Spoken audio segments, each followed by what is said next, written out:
Hello everybody, happy Friday. I hope you're all having a great day.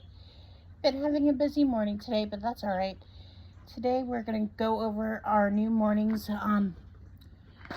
our devotional, and today is October 17th. Ordinary occurs when anything created to point you to God replaces God in the thoughts and desires of your heart.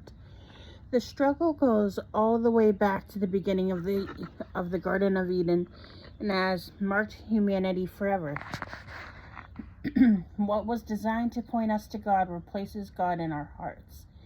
It is the sad tragedy of sin. Sin is fundamentally idolatrous. Because of it, we love something more than God. We look to what God made to do, what only God can do. We surrender control to what was made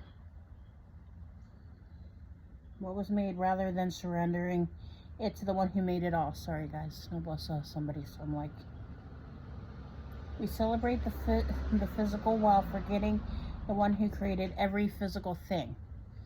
We worship the gift and neglect the giver. Consider how the disobedience of Adam and Eve is described.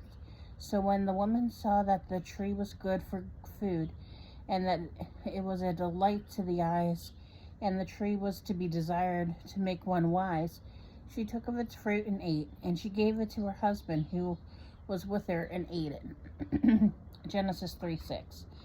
Eve knew the boundaries that God had set. Yes, the garden was a gorgeous place. It was a place of beautiful sounds, smells, sights, and taste. It's hard to imagine what created perfection looks like in the world of nature. Adam and Eve were blessed to live in that perfection. But every wondrous physical thing that God created was intended to point to Him. Every tree, flower, bird, stream, piece of fruit, and animal was meant to remind Adam and Eve of God's existence, presence, love, and authority. God had embedded reminders in everything He had made so that Adam and Eve would remember who He was, who they were, and what life was all about. When Eve ate the fruit and Adam after her, they were experiencing boundary confusion. It wasn't that they were uncertain about what God had commanded them to do and not to do in the garden. They knew that the tree was off limits, but at that moment of eating, they didn't care. By the time they had sunk their teeth into the fruit, they had already given away the love and intelligence of their hearts, or alliance of their hearts.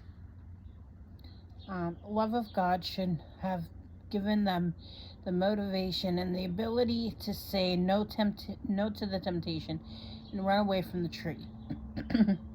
But what ruled their hearts in that moment was love for something else. Their hearts created for love of the Creator. Their hearts created for the love of the Creator had been kidnapped by the love for creation. It was the beginning of sin's destructive exchange, worship and service of the Creator's exchange for worship and service of the created thing.